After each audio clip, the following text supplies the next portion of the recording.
Apago mi micrófono. Listo, Víctor.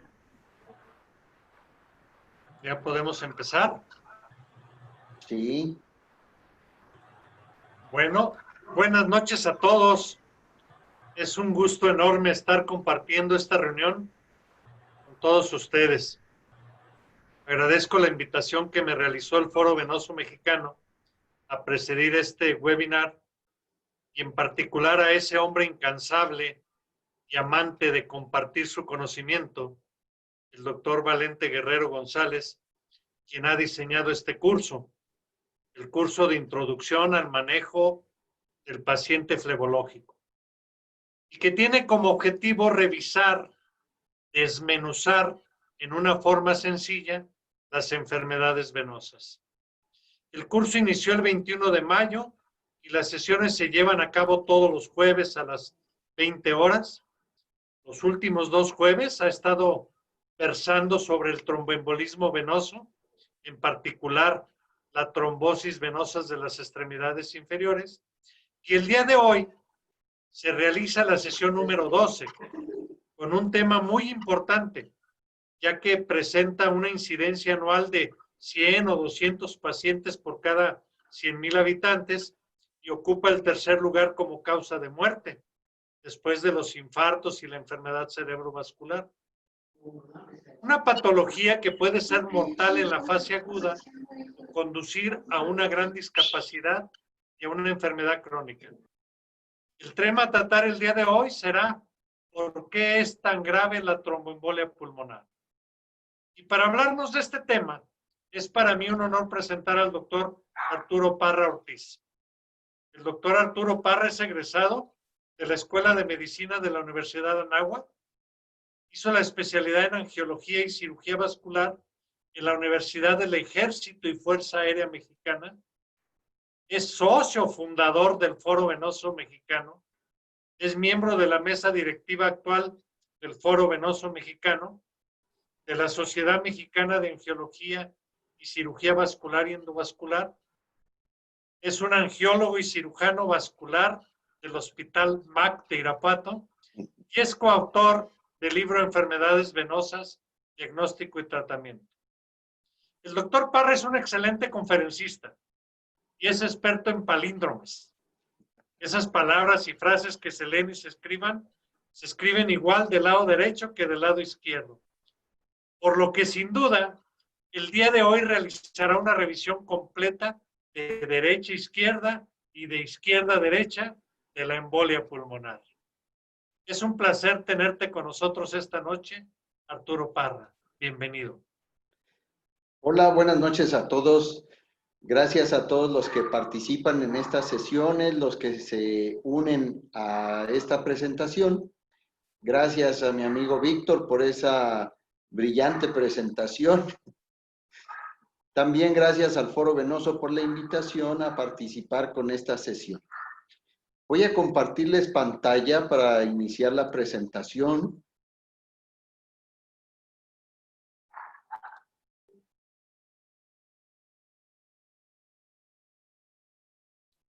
A ver. Muy bien. Ahí se ve, Víctor, la presentación. Se ve perfecto. Ok. Empezamos con el tema. ¿Por qué es tan grave la tromboembolia pulmonar? Definimos la tromboembolia pulmonar como la trombosis venosa profunda y tromboembolia pulmonar, que son manifestaciones de una misma enfermedad, conocida como enfermedad tromboembólica venosa. La parte de tromboembolia pulmonar es una entidad clínico-patológica que se desencadena como consecuencia de la obstrucción de la arteria pulmonar causada por el embolismo de un trombo. El tromboembolismo venoso tiene una incidencia, una presentación clínica, una mortalidad y una recurrencia, como todas las patologías. En cuanto a lo que se refiere a la trombosis venosa profunda, se manifiestan entre 500 y 900 casos por año. Esto puede evolucionar a una trombosis venosa profunda sin tromboembolia pulmonar, aproximadamente 600 casos por año. Si no se tratan estas trombosis, evolucionan a un síndrome posttrombótico o a una tromboembolia pulmonar, pero que evoluciona sin muchos síntomas, llegando a un 40 o 60% de los casos en esta patología sin síntomas. Cuando ocurre una trombosis venosa fatal, esto se presenta aproximadamente 10.500 casos por año, pueden evolucionar a un síndrome posttrombótico severo, a una tromboembolismo pulmonar, y los sobrevivientes de este tromboembolismo, pues son el 13% que pueden recurrir a un año y el 30% presentar una recurrencia a 10 años. Esto va a hacer que evolucione nuevamente trombosis venosa profunda y de ahí desencadene lo grave, el tromboembolismo pulmonar, que se presenta en 300 casos por año y que pueden ser fatales en 100,000 casos por año. ¿Por qué se dice que es un problema de salud pública la tromboembolia pulmonar? Porque en México tenemos un aproximado de 400 a 500,000 casos de trombosis venosas por año. Esto está publicado en el Diagnóstico y Tratamiento de Enfermedad Tromboembólica Venosa de la Secretaría de Salud de México. Y representa la tercera causa de muerte después del infarto al miocardio y enfermedad cerebrovascular. Los pacientes sometidos a una cirugía ortopédica mayor tienen un riesgo de entre 50 y 80% de sufrir tromboembolismo venoso y un 10% de presentar tromboembolia pulmonar. La etiopatogenia puede ser primaria, cuando es idiopática o esencial, que no se conoce exactamente la causa. Secundaria, que puede estar desencadenada por un traumatismo o lesión o reposo y estasis. La localización habitualmente es a nivel de las extremidades inferiores y pueden en algunos casos presentarse en extremidades superiores o a nivel de venas mesentéricas. Lo importante a mencionar aquí es que puede tener una localización trombosis superficial o trombosis profunda. Sin embargo, la más grave va a ser la profunda. La presentación clínica, y por eso también es relevante, es que puede transcurrir de manera asintomática, con complicaciones embólicas o sin complicaciones. Y puede presentar clínicamente síntomas con complicaciones embólicas o sin complicaciones embólicas. Finalmente, la enfermedad tromboembólica pulmonar la describimos como si fuera un iceberg. Con frecuencia es silenciosa y es difícil de diagnosticar. Por eso el 20% es lo que detectamos o vemos, mientras un 80% de ella pasa desapercibido. Más del 70% de las tromboembolias fatales son detectadas post-mortem. La sospecha clínica de la tromboembolia se confirma solo en el 17 al 30% de los casos. Tenemos que el 30% de estos pacientes con tromboembolia pulmonar no se demuestra trombosis venosa profunda o no se detectó mediante los estudios complementarios de laboratorio y gabinete. Y nuevamente, ¿por qué es tan alto este porcentaje? Porque el 80% de la trombosis venosa profunda cursan de manera asintomática y es la razón por la que no lo detecta el paciente, no acude al servicio médico y tampoco lo detecta el médico tratante. Sin embargo, debemos de sospechar que aquellos pacientes de riesgo pueden tener una trombosis venosa profunda.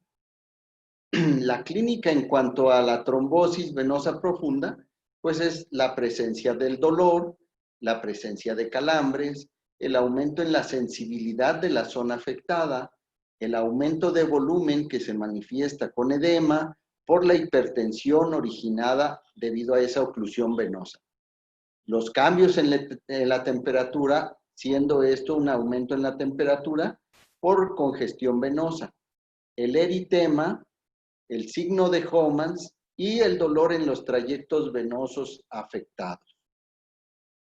Aquí podemos ver en esta foto clínica una trombosis venosa superficial. No debemos confundirla porque esta se va a presentar sobre trayectos varicosos con una induración, un eritema muy localizado a la zona de la vena enferma. Lo que tenemos que poner mayor atención es en el sistema profundo. Anteriormente, con estos esquemas explicábamos que el sistema venoso profundo era el que estaba por debajo de la fascia muscular y el sistema superficial por encima de la fascia muscular. Los dos se van a unir a nivel de la safena con la femoral a nivel de la ingle. Y esto ya va a ser sistema profundo. Ahora los esquemas que tenemos son como si fuera un dibujo bajo un cristal, donde podemos definir bien el sistema profundo y todas las afluentes del sistema superficial que van a conectar a la femoral a nivel de la ingle, donde cambia de nombre a la ilíaca y de la ilíaca se une la izquierda con la derecha para formar la cava inferior. En este sistema profundo es donde se presenta el daño endotelial y lo que es la trombosis. Bueno, estos dos esquemas, aquí les voy a explicar. En el primer esquema, lo que vemos es la vía intrínseca de la coagulación. Vemos la pared endotelial íntegra en la parte superior de la diapositiva y en la parte baja podemos observar que faltan algunas células endoteliales, donde quedó expuesto el subendotelio y donde se va a activar la coagulación. Ahora, ¿qué es lo que hace que se complique nuestro paciente y forme el trombo? Esto va a ocurrir a través de la vía extrínseca cuando se activa el factor tisular.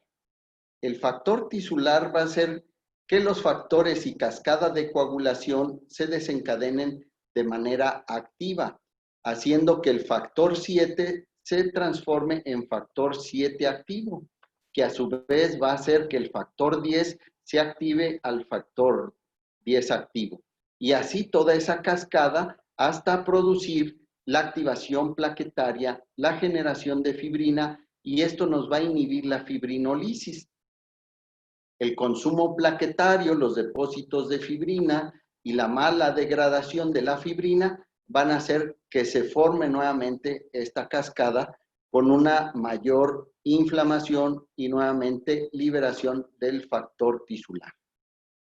En la segunda etapa, ese factor tisular va a bloquear al inhibidor de la activación intrínseca del plasminógeno y este a su vez va a condicionar una fibrinolisis deteriorada que nos va a producir una mayor trombosis o extensión de la trombosis.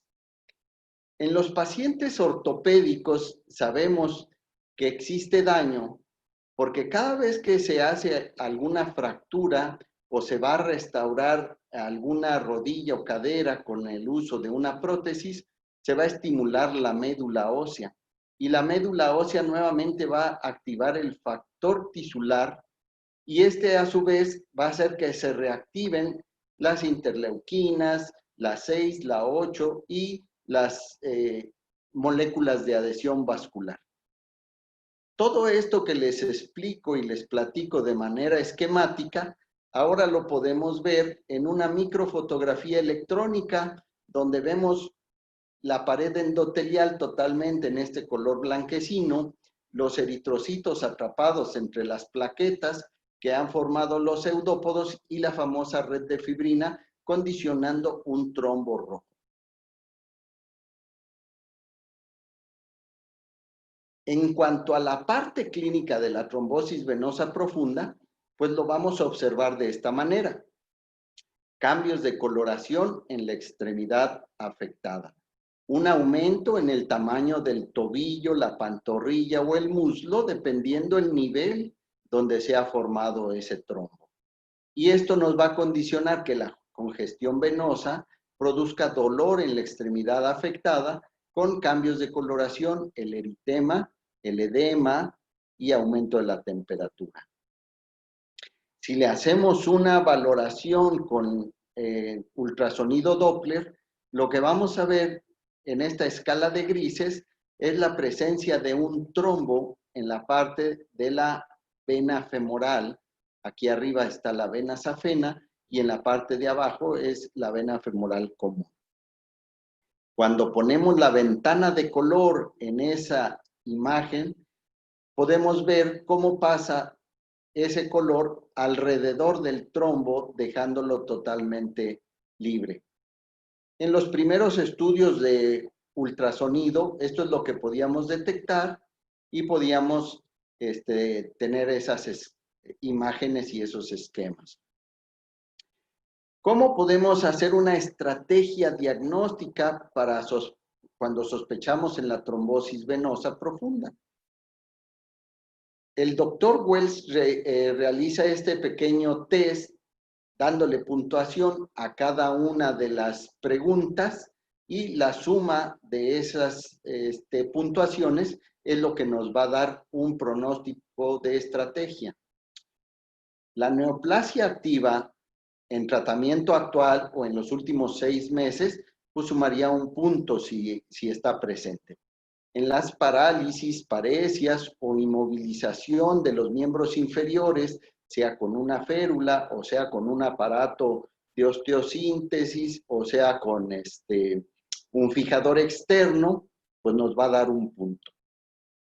Cuando existe inmovilización en cama por más de 3 días debido a una cirugía mayor, ya sea anestesia general o regional, en las últimas 12 semanas nos va a dar un punto también. La sensibilidad a la palpación, la localización y lo largo del sistema venoso profundo, pues eso nos da otro punto. Aumento del volumen de la pierna, aumento en el diámetro de la pantorrilla afectada, esta puede tener una variación de 3 centímetros o más y sobre todo si estos 10 centímetros están por debajo de la tuberosidad de la tibia. El edema con un signo de Godete limitado hacia la pierna sintomática, si existen venas superficiales por laterales que no sean varices, sino que aparecieron esas venas por la dilatación y la hipertensión en el sistema profundo, nos da otro punto. Y los diagnósticos alternativos para esto. Entonces, lo que les mencionaba, la probabilidad va a ser baja si la puntuación es de 0 o menos. La probabilidad de una trombosis venosa profunda va a ser moderada si tenemos 1 o 2 puntos en la sumatoria de las respuestas. Y finalmente va a ser una probabilidad clínica alta si la puntuación es igual o mayor a 3 de los puntos de la encuesta.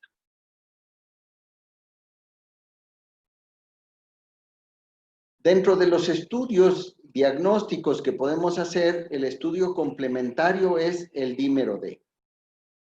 El dímero D se va a presentar en cualquiera de estas patologías, embolia pulmonar, sepsis, cirugía reciente, insuficiencia cardíaca, cirrosis, durante la gestación, en isquemia arterial periférica, en crisis drepanocítica, trombosis venosa profunda, neoplasias, politraumatismos, síndrome coronario agudo, insuficiencia renal, ictus cerebral y edad avanzada. Pero entonces, ¿para qué nos sirve el dímero D si se presenta en todas estas? El dímero D es un péptido que se produce durante el fenómeno de la fibrinolisis y la fibrinolisis va a estar liberando los niveles séricos del dímero. Aquí el pronóstico es cuando la ausencia de valores elevados en el dímero D en el plasma sugieren que no se ha producido trombosis. Entonces, cuando el dímero D es negativo, no hay trombosis. Si el dímero D es positivo y está alto, hay que investigar alguna de estas condiciones. Dentro de los estudios complementarios tenemos también la flebografía, aunque se utiliza cada vez menos, era inyectar medio de contraste en el sistema venoso y poder determinar los sitios donde había un trombo, no se pasaba el medio de contraste. Y donde hay medio de contraste, pues lo vemos un poco más blanca la coloración. Aquí podemos ver en venas tibiales posteriores y extensión de ese trombo hacia la vena femoral.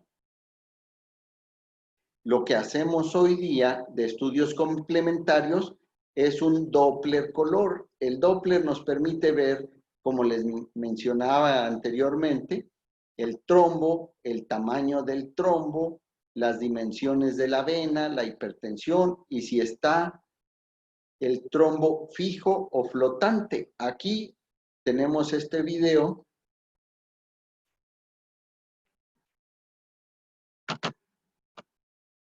Vamos.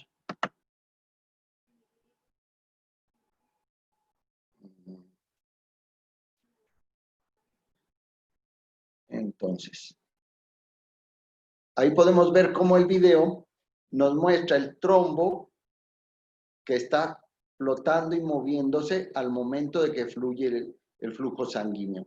Si este trombo se desprende, lo que va a condicionar es la embolia.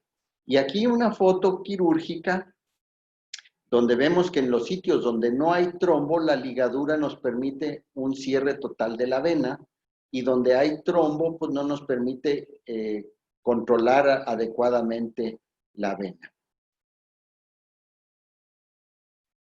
¿Qué es lo más grave de la trombosis venosa? Pues la tromboembolia pulmonar.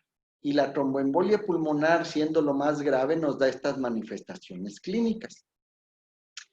En primera instancia nos da una disnea, dolor torácico, tos, dolor en los miembros inferiores, hemoptisis, palpitaciones y la sospecha de que se tratara de una angina de pecho, sibilancia y edema. Y todas estas manifestaciones clínicas pues se pueden confundir con un infarto o con un problema de tipo respiratorio. Aparte nos da la taquipnea, estertores, taquicardia, diaforesis, fiebre, signo de Homans positivo, desplazamientos, protepleural y cianosis. Si le pidiéramos un estudio complementario, como es una tomografía, esta angiotomografía nos muestra el sitio de la arteria pulmonar donde hay un trombo muy extenso que ocluye parte de las ramas de la pulmonar del lado derecho y trombo en la pulmonar del lado izquierdo, aquí donde están las flechas. Este es un video que pues todo el mundo lo puede ver en el internet o bajar en el internet. La idea del video es hacer un resumen de los que les venía yo platicando. El sistema venoso profundo lo esquematizan a nivel de este segmento, donde podemos ver las áreas valvuladas de la vena con la irritación del endotelio, la adhesión de las plaquetas, el atrapamiento de los eritrocitos en las plaquetas, causando todo un trombo que se fija a la pared de la vena. Cuando el trombo es muy grande y se fracciona, un segmento de ese trombo va a migrar. En ese momento se vuelve embolia. Y esa embolia va a cruzar todo el sistema venoso hasta cavidades cardíacas y llegar a la zona pulmonar, causando la muerte del paciente.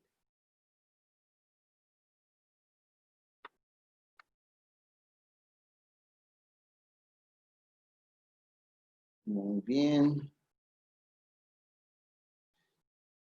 Bueno, amigo Víctor, creo que me fui muy a prisa y resumí todo en 26 minutos en vez de los 30 que teníamos, pero va a ser más interesante si el público nos hace sus preguntas y podemos ir respondiendo alguna de las preguntas que nos formulen.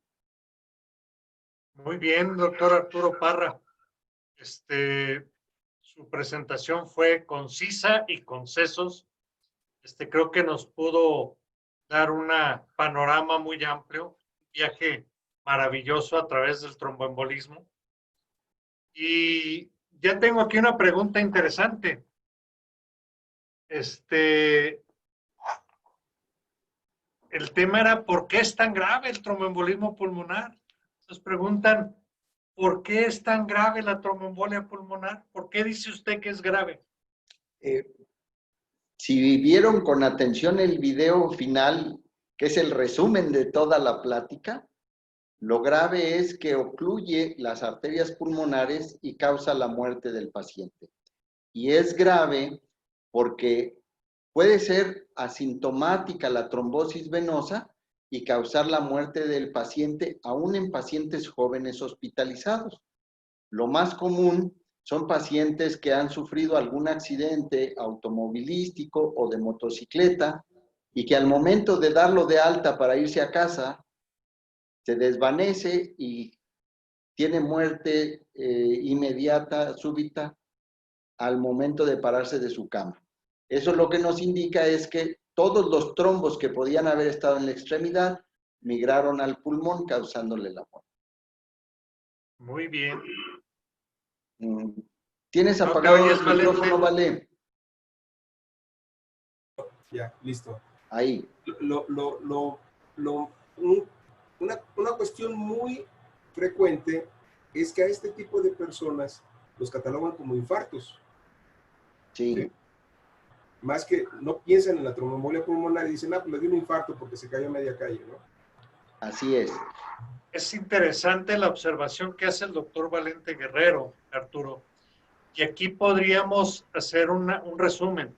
¿Nos podrías tú dar tres datos que te tienen que hacer sospechar tromboembolismo pulmonar? 3 datos clínicos. El primero... Una triada. Sí. El primero que te hace sospechar una tromboembolia pulmonar es que tenga un evento trombótico en miembros inferiores. El segundo es que tenga un evento de disnea o afección pulmonar que te hace sospechar en que está embolizando al pulmón. Y un tercero, taquicardia y diaforesis, que puede a veces confundirse con lo que dice Valente, un infarto, pero en realidad lo que está sufriendo es un taquicardia condicionada por el daño a nivel pulmonar. Entonces, sin duda, ¿no? Esa triada de dolor súbito. Yo estoy bien, tengo dolor súbito, sí, tengo disnea, sí, y tengo taquipnea. Esos 3 datos me hacen pensar primero en tromboembolismo pulmonar más que en infarto. Así es. Luego ya el electro me lo puede diferenciar si realmente es una tromboembolia masiva. Va a ser muy diferente el dato electrocardiográfico. Es correcto. Pero esa triada creo que es importante. Sí. Aprovecho para decirte que el doctor José Carlos Delgadillo envía un saludo desde Bolivia. Te están viendo desde muchas Bolivia, gracias. entonces un saludo. Sí. Y existe aquí otra pregunta interesante. El dímero D, ¿hay un valor de dímero D que nos haga sospechar tromboembolismo o tromboembolia pulmonar? Sí, el, el dímero D cuando está positivo y elevado es el que nos hace sospechar en tromboembolismo pulmonar. ¿Pero hay algún valor en específico? ¿A partir de dónde yo digo sí? Sí, mira, si la persona tiene más de 50 años, se hace una cuenta matemática simple de 10 nanogramos por mililitro por edad. Y eso nos daría, si la persona tiene 50 años, serían 500 nanogramos por mililitro. Si el dímero D está elevado por arriba de 500, nos haría sospechar en que tiene ese embolismo pulmonar o trombosis venosa profunda por el dímero. Por ejemplo, si la persona tiene 70 años, haciendo nuevamente esa cuenta matemática de 10 nanogramos por edad, estaríamos hablando que de 70 años debería de tener 700 nanogramos o más. Y eso nos haría sospechar que tiene una trombosis o un embolismo pulmonar. Así es. Muy bien, excelente. El Sí, doctor José Carlos Delgadillo, no veas, también pregunta, ¿qué conducta se toma una vez que tú ya diagnosticaste tromboembolismo pulmonar? sí. ¿Qué es lo que tienes que hacer? Si ya se diagnosticó, el paciente no tiene muchos cambios hemodinámicos, clínicos y respiratorios, debemos anticoagularlo formalmente y extender la anticoagulación el tiempo necesario hasta que el paciente esté recuperado. El mínimo de tratamiento anticoagulante, pues debemos de tenerlo de 4 a 6 meses. Según vamos viendo su evolución, lo extendemos o lo suspendemos.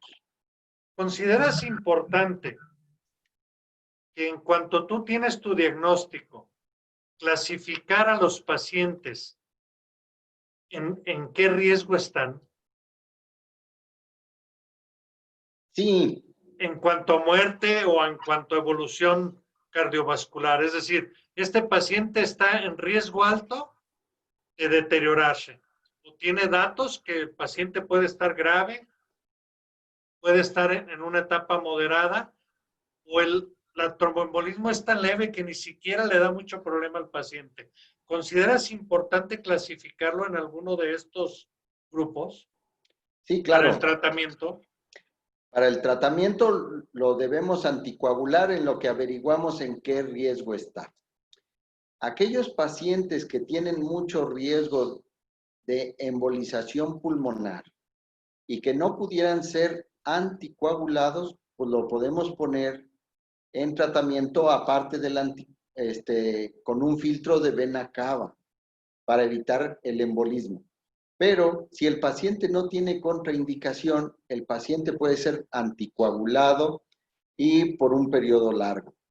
Los de menor riesgo pueden ser tratados incluso en casa con cierta restricción en cuanto a su movilidad, pero con un buen control anticoagulante. No sé si eso Entonces, responde la pregunta o... sí, podríamos concluir que paciente que diagnostico tromboembolismo, inmediatamente anticoagulo a todos, Sí, con el objetivo de evitar la extensión del así coágulo es. o del embolismo. O del embolismo, sí. Luego lo clasifico. Sí, Está muy estable. ¿Lo llevo a algún método para repermeabilizar, para quitar el coágulo a nivel pulmonar? ¿Le hago una trombectomía pulmonar o algún método endovascular para quitar el coágulo? El paciente está 40 años estable con un trombo en la raíz de la pulmonar. sí. No, mira, si el paciente está estable, es más riesgo someterlo a un tratamiento que manejarlo de manera conservadora con anticoagulación. Si el paciente es de alto riesgo, sí debes forzosamente hacer algún tratamiento endovascular, ya sea con fibrinolisis por catéter o fibrinolisis combinado farmacomecánico. Y efectivamente, solo los de alto riesgo son aquellos que deben ser sometidos a tratamiento. Ok. Hasta hace poco, la flebografía era el estándar de oro. Sí. Sin embargo, en la actualidad se considera que el ecocardiograma es un estudio imprescindible. Yo ya diagnostiqué tromboembolismo por tomografía y después le tengo que hacer inmediatamente un ecocardiograma para Sí. poder decidir lo que sigue. ¿En qué me ayuda el ecocardiograma, Arturo? Mira, lo que debes de identificar es que no existan trombos a nivel de cavidades cardíacas, porque el riesgo es que las libere nuevamente y sigan embolizando. La otra es determinar si no existe algún daño a nivel valvular cardíaco que pudiera estar formando ahí mismo los trombos para embolización. Y valorar el estado cardíaco, ¿no? El estado El funcional. estado cardíaco. Así es. Sí, ahorita se hace mucho hincapié y sobre todo en las últimas guías, en que a todo paciente le hagamos el ecocardiograma para ver la relación en el diámetro ventricular derecho con el diámetro ventricular izquierdo. Obviamente, el diámetro ventricular izquierdo siempre es mayor que el derecho. Entonces, si la relación se invierte y el ventrículo derecho se está dilatando y es mayor de 1.5, nos habla de que ese paciente puede evolucionar mal, es de alto riesgo y habría que llevarlo a algún procedimiento de trombolisis o extracción del coágulo. Era dirigido hacia ese aspecto. Ah, ok. Pero sí, los de alto riesgo son los que deben ser sometidos a tratamiento endovascular. Oliver Francisco Garza nos dice, ¿y el coágulo en las venas pulmonares? Ah, muy ¿Qué interesante hacemos? la pregunta, porque todas se relacionan hacia la arteria pulmonar, que es donde causa la embolización y el daño pulmonar. Pero sí, puede haber trombos a nivel de vena pulmonar y causarnos también hipertensión pulmonar. Deben ser tratados con anticoagulante o si es de alto riesgo también deben ser removidos. ¿En qué pacientes tú decidirías llevarlo a un procedimiento de trombolisis pulmonar? Obviamente lo que más se propone ahora es con catéter, una trombolisis dirigida, o nos preguntan aquí si tienes alguna experiencia con el equipo Penumbra o en qué momento lo llevas a una trombectomía quirúrgica. Sí.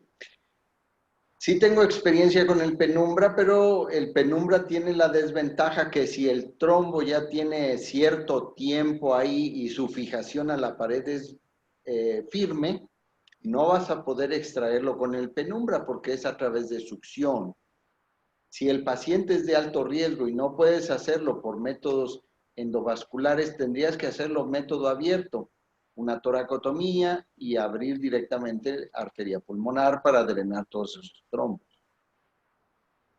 Pero en relación, perdón, Víctor, en relación a eso, aprovechando esta pregunta, no solamente en arterias pulmonares, sino en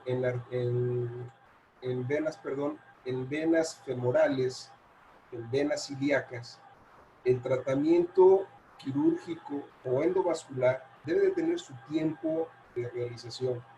Si nosotros lo realizamos 14 días, el doctor,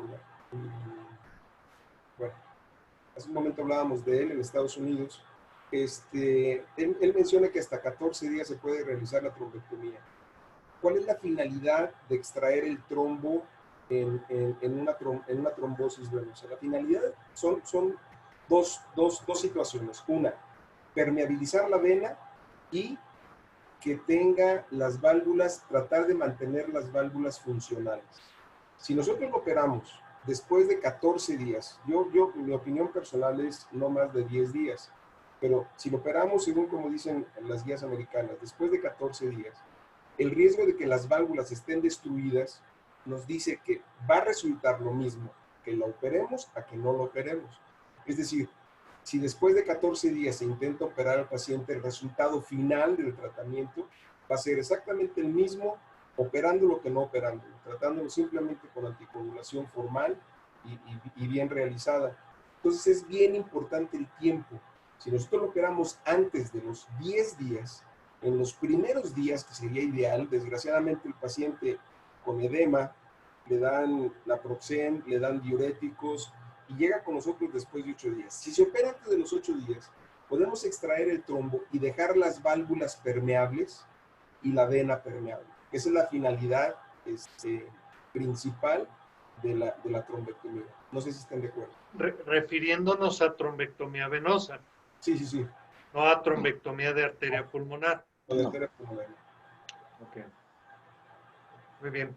El criterio ahorita que dicen las guías para llevar a trombectomía uno es que el paciente esté grave, en grado moderado o severo, que su vida esté en peligro, la disnea no mejora, el paciente va empeorando, no te debes de esperar, hay que llevarlo a trombolisis. Entonces, el paciente que está clínicamente estable, anticoagulación y todos los cuidados.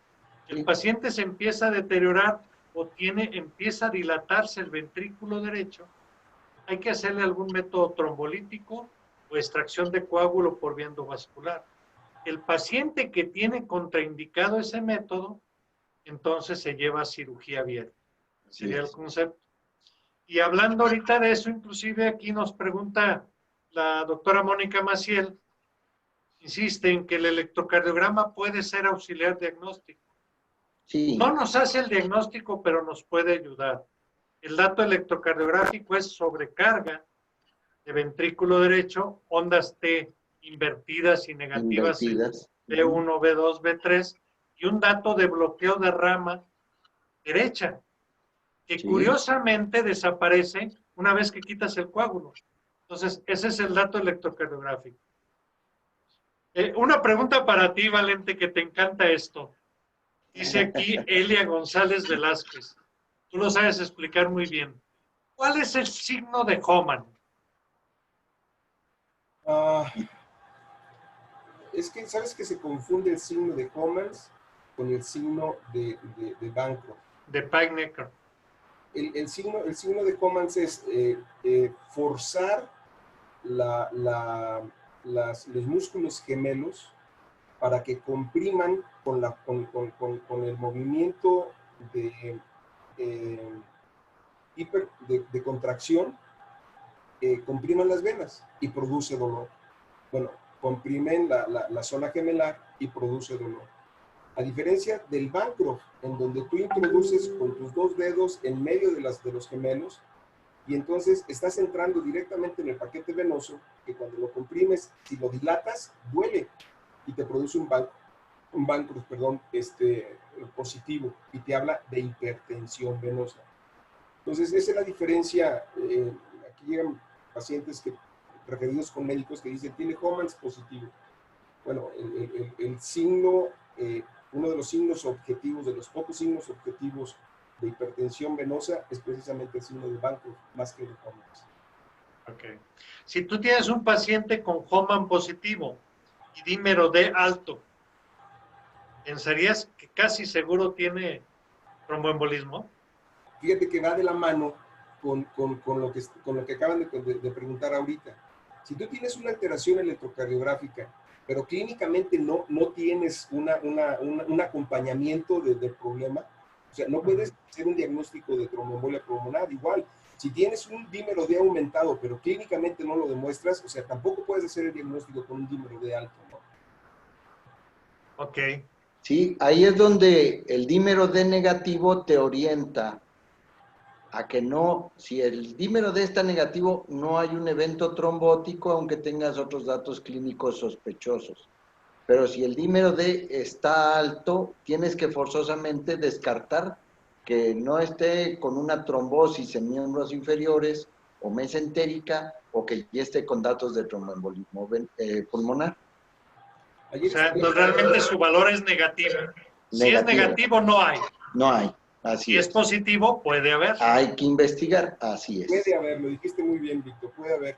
Ayer estuve en un webinar de ultrasonido y un profesor dijo algo muy interesante. La exploración física no es superior.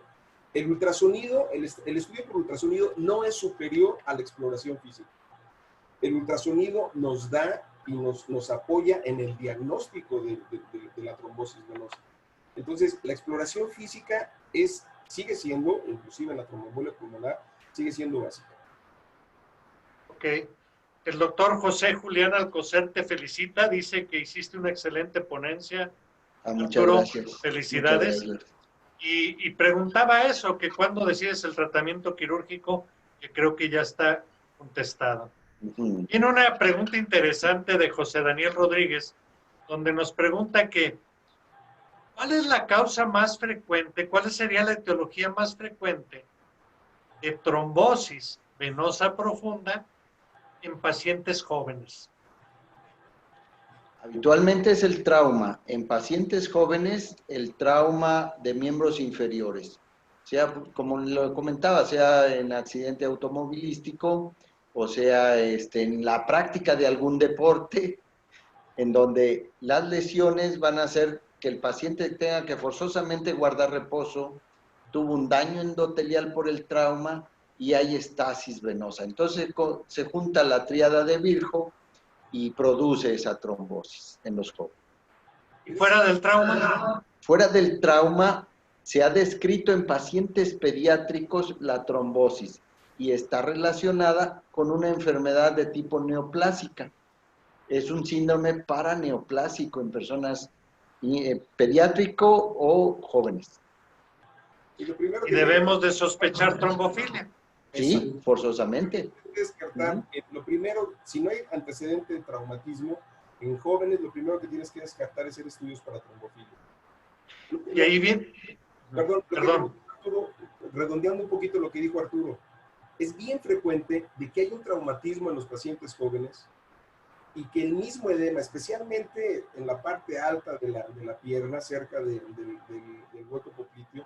Recuerden que el hueco popliteo es un cuello de botella, entonces cualquier inflamación, por pequeña que sea en el hueco popliteo, la vena se puede comprimir. Entonces, cuando hay un golpe, hay hematoma, hay edema y hay compresión de las venas, que las venas se pueden comprimir fácilmente a diferencia de las arterias,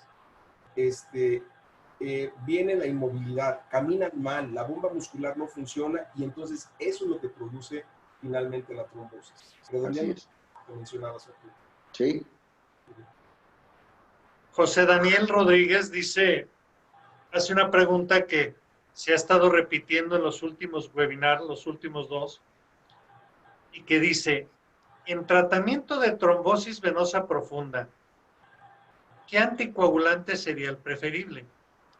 ¿Enoxaparina, los nuevos anticoagulantes orales o bloqueadores de la vitamina K como el acenocumarol?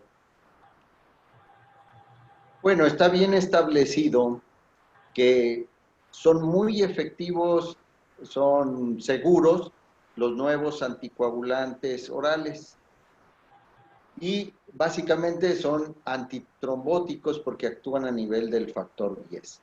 Pero es conveniente también el uso de heparinas de bajo peso molecular con muy buena respuesta.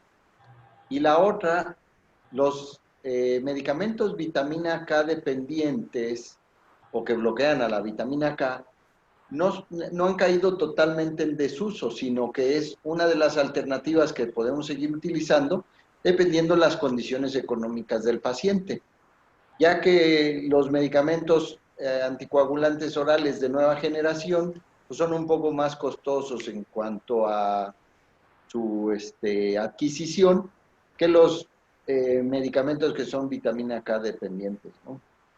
Los bloqueadores de la vitamina K. pero depende del nivel de trombosis. No vas a tratar igual una trombosis de vasos tibiales que una trombosis de poplitea, que una trombosis de femoral o de ilíaca.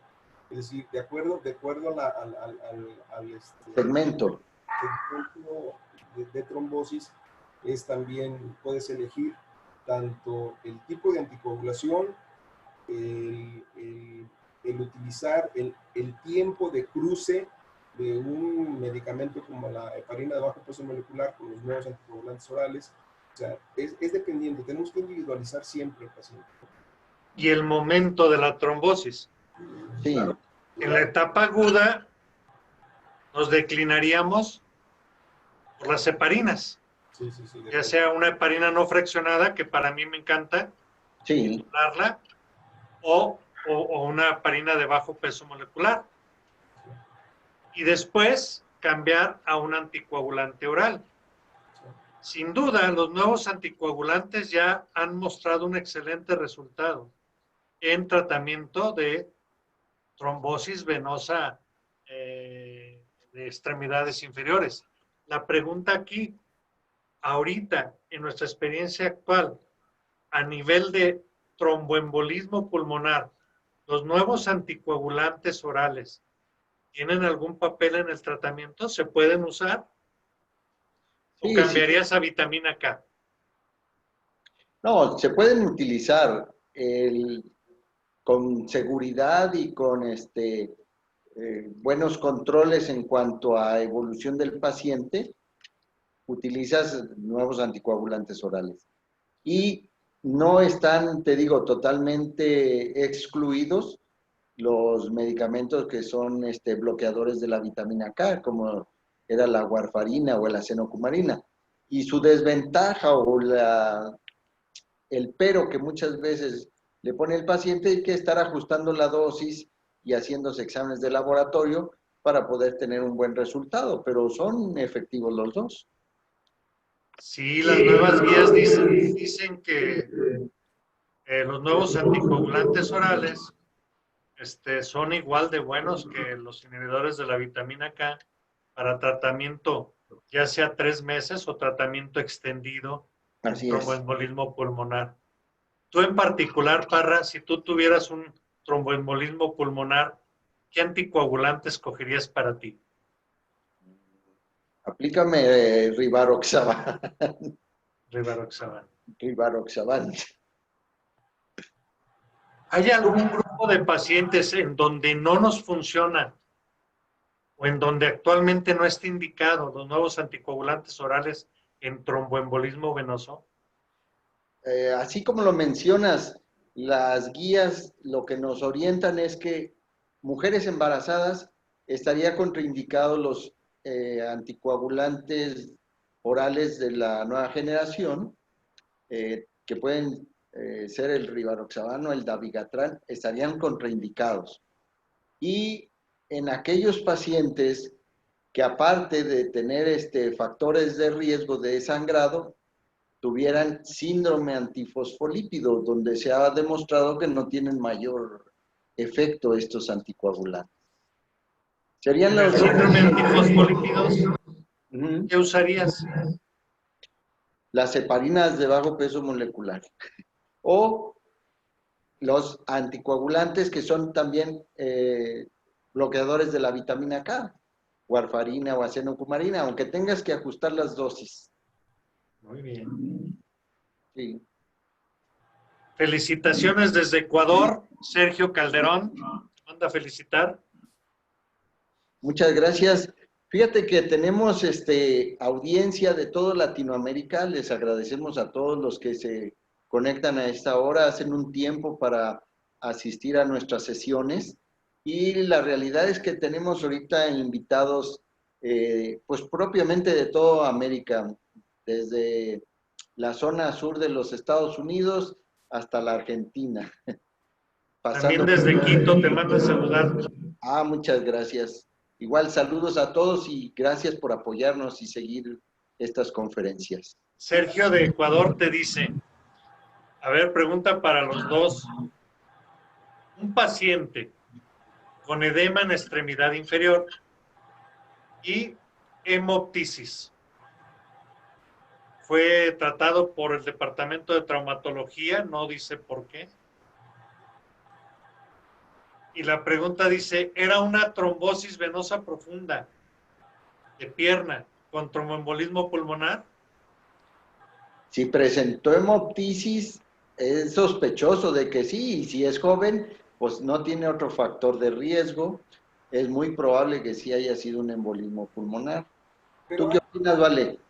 antes de la hemoptisis, yo creo que debió haber tenido otros síntomas. O sea, no me queda clara el cuadro, ¿no? Sí. Que debía haber tenido antes, para tener hemoptisis, debía haber tenido una disnea impresionante, tos abrupta y fuerte. O sea, tendría otros síntomas, ¿no? Sí, nos da muy pocos datos el doctor, pero yo aquí podría hacer una observación. Uh-huh. Tromboembolismo, podemos tener un tromboembolismo masivo Sí, claro. a nivel de tronco pulmonar que nos va a dar disnea, taquicardia, taquipnea, falta de aire y nos pone grave. El clásico cuadro de tromboembolismo, dolor pulmonar súbito y casi caes ahí muerto.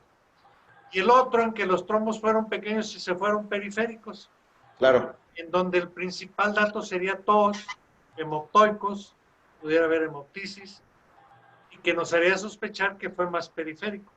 Entonces, edema de extremidad con ese cuadro, lo debes de sospechar. ¿Estamos de acuerdo? Sí, sí, estamos de acuerdo. Hay una Mira, pregunta, perdón, Arturo, sí, sigue. Valente, la vez anterior había hecho referencia a un estudio histopatológico y estudio en autopsias de pacientes que habían tenido muerte fulminante estando en la calle o que no habían sido identificados por algún familiar. Y a todos esos pacientes que les hicieron autopsia, un 40% de ellos tenía embolismo pulmonar y no se había sospechado y no lo habían relacionado con otra patología. Entonces, puede ser que esté asintomático el paciente con una trombosis venosa o haber evolucionado a un embolismo pulmonar leve y como lo dices, cuando son pocos datos siempre hay que sospecharlo, porque es mucho más la frecuencia de lo que se sospecha que puede tener embolismo pulmonar. Entonces, hay que pensar en que lo tiene, investigar para descartarlo, y si no lo hay, pues ya todos tranquilos, el paciente y nosotros. Si no lo sospechas, no lo diagnosticas. No lo diagnosticas. Esta pregunta es muy interesante, la hace Aliber Francisco Garza. Sí. Dice, ¿qué tan frecuente es la secuela de hipertensión pulmonar posterior a la tromboembolia pulmonar? Es muy alta la frecuencia, estamos hablando de un 80-85%, y lo que causa la hipertensión pulmonar es la fibrosis originada por la extensión de la trombosis. Si las arterias pulmonares que se taparon son tronculares, la hipertensión va a ser mayor que en aquellos que fueron microembolismos y quedaron en arterias muy distales, pero es alto, 80-85%.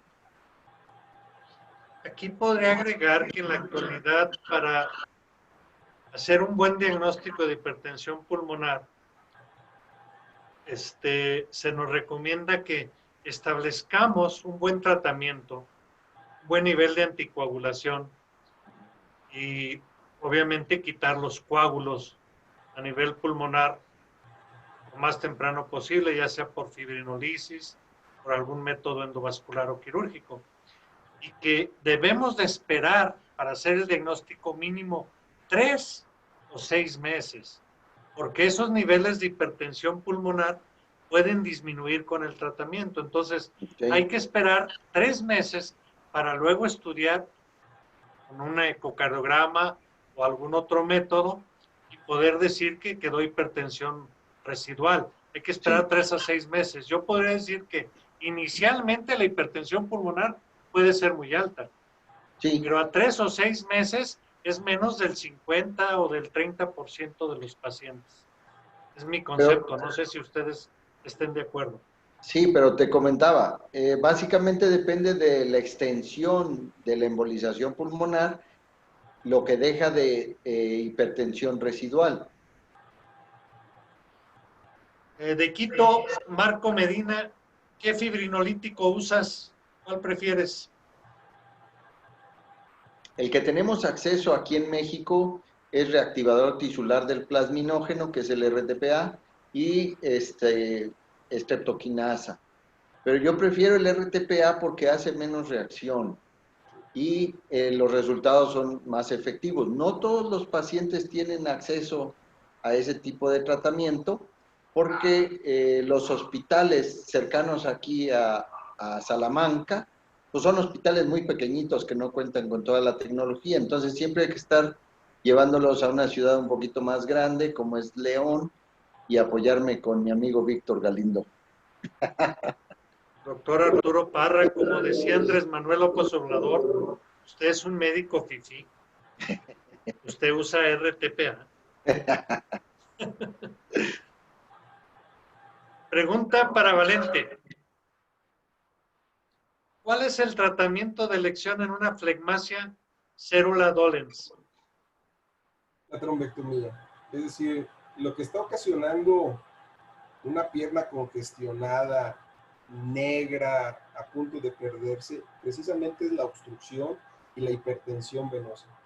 No hay paso a la sangre, por eso el edema es tan importante que ya está comprimiendo las arterias. Entonces empieza un cuadro de isquemia que si lo dejamos va a terminar precisamente en la pérdida de la extremidad. Entonces lo ideal en ese momento, es una indicación precisa, es hacer la trombectomía para que haya un flujo adecuado o un flujo o un poco flujo, si lo podemos hacer, suficiente como para que disminuya esa hipertensión que está ocasionando la flegmasia. En todos esos pacientes, Valente, ¿tú haces fasciotomía al mismo tiempo de la trombectomía o primero haces la trombectomía y te esperas a ver la evolución? Así es, segunda. Okay. Primero hago la trombectomía, habitualmente funcionan muy bien porque aparte nos dan una guía si estuvo, cómo estuvo la cirugía. En el momento que haces la trombectomía, ves que salen todos los trombos y demás, en ese momento disminuye la presión, empiezas a ver el flujo de la sangre y entonces eso ya te da la tranquilidad de que va a evolucionar bien. Fíjate que yo estaría muy de acuerdo contigo. Hasta ahorita, en los pacientes que nos ha tocado tratar en ese estado, ninguno he requerido hacer fasciotomía. Sin embargo, sí veo compañeros que de primera intención la hacen. Es una muy buena pregunta, Parrita, porque ahorita está de moda. La hace Marco Medina. Dígame usted, doctor. Medina dice, paciente con tromboembolismo positivo y COVID. ¿Cuál es la anticoagulación? ¿Cuál es el anticoagulante ideal? Ahora sí ya tengo la pregunta y la duda. Sí, lo ideal es usar heparinas de bajo peso molecular para el tratamiento del embolismo pulmonar y paciente con COVID. Es lo que mencionan las guías que es más efectivo. Si tú revisas... No hay ahorita, no la consigues. ¿Usarías algún anticoagulante de los nuevos anticoagulantes orales o inclusive utilizarías bloqueador de vitamina K? Bloqueador de vitamina K. Puedes utilizar de los nuevos anticoagulantes, los dos, las heparinas de bajo peso molecular y los anticoagulantes bloquean el factor 10, pero el efecto que tiene el anticoagulante oral de la nueva generación es un poco menor al efecto que tienen las heparinas de bajo peso molecular. Pero si no las encontraras, pues puedes utilizar también los anticoagulantes que son bloqueadores de la vitamina K. Por sus mayores sitios de acción. Así es, por mayor sitio de acción. Otra pregunta interesante. ¿Qué diferencia hay entre tromboembolia pulmonar normal de cualquier paciente y la enfermedad trombótica del COVID Eso es. pulmonar. Fíjate que esa pregunta no solo es muy interesante, sino bien difícil de responder. Para tener estudios significativos, pues necesitamos un periodo de estudio a veces hasta de 5 años y llevamos escasos meses con el COVID. Entonces, lo que tenemos de referencia, y un buen amigo me pasó información confidencial, me dice que es un proceso inflamatorio sistémico. Entonces, cuando es un proceso inflamatorio sistémico, lo que describen en la literatura es que el virus se inserta a un receptor de la angiotensina 2 y esto va a producir que se active la cascada de coagulación. Punto. El embolismo pulmonar es cuando el trombo se forma en un lugar diferente y entonces se desprende ese fragmento y emboliza, como lo vimos en el video final, al área pulmonar. El de COVID, pues propiamente son microtrombos o trombos in situ de las arterias pulmonares y esto estaríamos hablando de una trombosis in situ o una coagulación intravascular diseminada por un proceso inflamatorio. Sí, Entonces, es un proceso sistémico, ¿no? Finalmente, Sistémico. lo que menciona la tromboembolia pulmonar, su nombre lo dice, es un embolismo de un lugar a otro, pero en el COVID en este momento, por lo que hay muchos amigos que me escriben, oye, es cierto que tú tratas el COVID, espérame, no, se confunden, no se confundan, porque si bien es cierto que es una trombosis, también es cierto que no es una tromboembolia lo que produce la muerte de ellos. Es una respuesta a la inflamación sistémica del endotelio que produce la trombosis, tanto venosa como arterial, ¿eh? Así es. entonces podemos decir que en el paciente COVID tenemos dos problemas diferentes. Uno, que es la trombosis pulmonar, es una trombosis distal, una microtrombosis producida por el fenómeno inflamatorio del COVID. Sí. Y además, en el paciente COVID, también podemos tener un tromboembolismo como en cualquier otro paciente por el tiempo que ha estado en la terapia acostado, que son dos cuadros totalmente diferentes. Es correcto. Pero aparte, fíjense bien, cuando tú tienes un tromboembolismo, el trombo va hacia determinado lugar y te tapa una rama. ¿Qué está pasando con el COVID? Que te estás tapando todas las ramas, es una trombosis, por eso es tan característica la imagen del paciente con COVID, con el proceso inflamatorio alveolar, que se alcanza a ver en las tomografías, y entonces ese proceso es el que va a condicionar, ese proceso inflamatorio es el que va a condicionar la trombosis, como lo dices in situ. Muy interesante, ¿verdad? Lo que estamos viendo. Así es, muy interesante. Una pregunta anónima, pero creo que es específica para el doctor Valente Guerrero. No tiene mucho que ver con el tema. Y dice, paciente adulto mayor con úlcera varicosa y lo están tratando con pentoxifilina. Excelente tratamiento, ¿estamos de acuerdo? La pregunta es, ¿se puede utilizar anticoagulantes de nueva generación? Primero, ¿se puede? ¿Están indicados? ¿Los usas?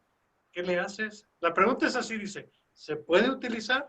Perdón que me ría, pero Víctor me la está haciendo, seguramente me la está haciendo. Te la preguntaron a Arturo, pero me la está haciendo a mí. ¿Por qué? Porque es que tú eres experto en eso. Tengo muchísimos años criticando la pentoxifilina. He demostrado desde hace muchos años que no sirve más que para dos cosas. Para nada y para puras vergüenzas. Aunque las guías americanas hablan de que sirve para las úlceras. Sin embargo, irrita mucho el estómago. Salió como un medicamento que sirve que era un hemorreológico, que sirve para problemas arteriales, que hacía que el eritrocito se hiciera más blando para que pudiera pasar más lejos y llevar oxígeno a los tejidos. Pero ¿qué pasa? Se demostró que efectivamente no tenía esa característica la pentoxifilina. Entonces, se demostró, si no me equivoco, hace 7 años, que no funciona como tal, por lo tanto, no sirve como para problemas arteriales, no sirve. Ahora, El problema que tenemos en México es que es el único producto que está en las instituciones con el nombre de medicamento para la circulación, pero no menciona si es circulación venosa o circulación arterial. Entonces, definitivamente es un producto para circulación arterial, pero que como es el único producto en la institución, lo dan para cualquier cosa, venoso, arterial, úlceras, dolor de piernas y obesidad y todo. Para todo lo dan la pentoxifilina. Definitivamente no sirve. Están muchos expertos critican el que esté en un grado 2B como para úlceras, tratamiento de úlceras. La pregunta era, está indicado porque la pregunta dice, ¿se puede utilizar anticoagulantes de nueva generación? Lo primero que yo te preguntaría, en úlcera, varicosa, ¿está indicado utilizar anticoagulantes? No es una indicación. Entonces tampoco nuevos anticoagulantes, ¿verdad? Por supuesto. ¿Para qué? Sí, ¿Para prevenir trombosis? A ver, ¿qué es lo que condiciona una úlcera? Una úlcera nos la condiciona la hipertensión venosa. Hipertensión venosa. La hipertensión venosa puede estar dada por una trombosis, pero esta habitualmente es por una secuela. La úlcera se produce después, habitualmente de 5 o 7 años después de una trombosis. Entonces, para tratamiento de la úlcera, definitivamente los anticoagulantes no se utilizan. Para evitar que como secuela se formen úlceras, ahí sí se utiliza lo que hemos estado hablando, los anticoagulantes. Pues yo creo que con esta concluiríamos este webinar. Una felicitación, doctor Parra. Muchas gracias. Muy buena su revisión. Muchas gracias. Valente, muchas gracias. Un placer compartir esta noche con ustedes. Un abrazo para ustedes y para todos los que nos han estado siguiendo. Nuevamente, muchas gracias a toda la gente de Bolivia, Salvador, Honduras, Guatemala, Colombia, Chile. Estuvieron con nosotros. Les agradecemos mucho. Les quiero recordar que todas estas pláticas, las 12 pláticas previas que tenemos, están en YouTube, en el canal de Foro Venoso Mexicano. Si tienen algún interés por repetirla o por ver alguna que no vieron, está en YouTube. Víctor, muchas gracias. Arturo, excelente plática, felicitaciones. Y bueno, recuerden que tienes el slide de la que sigue. Viene con nosotros la siguiente plática, el doctor Gustavo Rubio y la doctora Rubio. ¿La tienes? Si me permites compartir la imagen, sí, ahí va. Van a estar hablándonos, los dos doctores son profesores reconocidos internacionalmente, viven en la ciudad de Guadalajara, amigos del Foro Venoso, y el tema va a ser cómo diferenciar una úlcera venosa de una úlcera arterial. Yo creo que va a ser un tema interesante, lo de la pentoxifilina seguramente va a salir a flote. Entonces, no se lo pierdan el próximo jueves a las 8 de la noche. Los esperamos con mucho gusto. Nuevamente, Víctor, muchas gracias. Arturo, mil gracias. Y al equipo que nos permite compartir este webinar, muchísimas gracias. Él, Azucena, mil gracias. Buenas noches. Un abrazo, que estén bien. Buenas noches, muchas gracias, equipo.